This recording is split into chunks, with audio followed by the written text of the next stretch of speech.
Whatever it is, you will agree with me that it is not totally private. I cannot choose. McDonald's increased Big Mac by $1, I can choose not to have it, right? But SMRT hits out by 5 cents, 10 cents, 50 cents. Maybe no therein choice. lies the dilemma.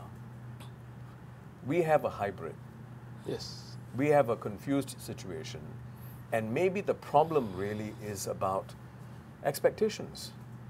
You see, here we have a system where the public has private sector expectations of these private companies, which are technically private companies, Yes. which also are constrained by public service obligations. Yes. The government expects those public service obligations to be rendered. The stakeholders and the shareholders expect them to deliver shareholder value. Correct. Right? And the Yes. commuters want everything to run smoothly. Right. Yes. Right?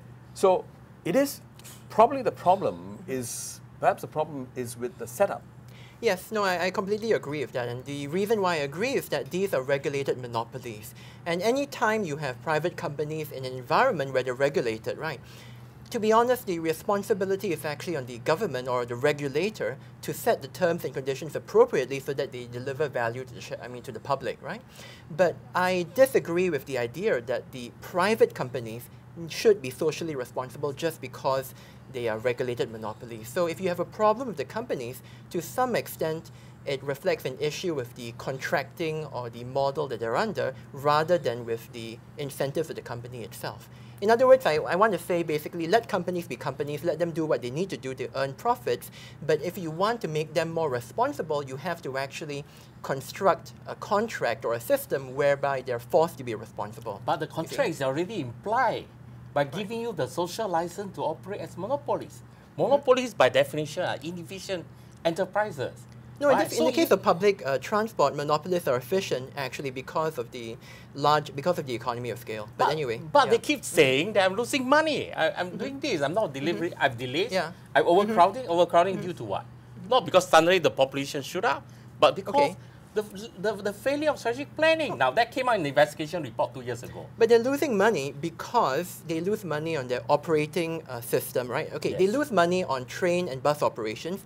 They make up money basically on other services related to that. But that's cross-subsidization. No, but in SMRT, which is actually all they have is social assets. Whatever they make from advertisement, from real estate rentals, all must go into. Right, but this is cross-subsidization. Yes, this is basically but the idea that's what that company does, right? Loss leaders, you look again at fair price, right? As from a social enterprise perspective. Some items lose money, some they make money. Okay, so to understand your point, Michael, what you're saying is, regardless of whether they're making, the two private operators are making more money from transport or from other sources of income, Yes. They should look at the total profits they're making, and then use that to plow back. As long as they use social assets to make the profit, I'm okay if you exclude international revenue from if their growth. 2/3 of their growth revenue comes from overseas. You can exclude that, provided you bring it back, those things that you use local assets to make. Then you look at the 1/3 revenue that they make with local. Well, how much of those assets are social assets? Okay. And if you make with social assets, it has to be shared. I see your point.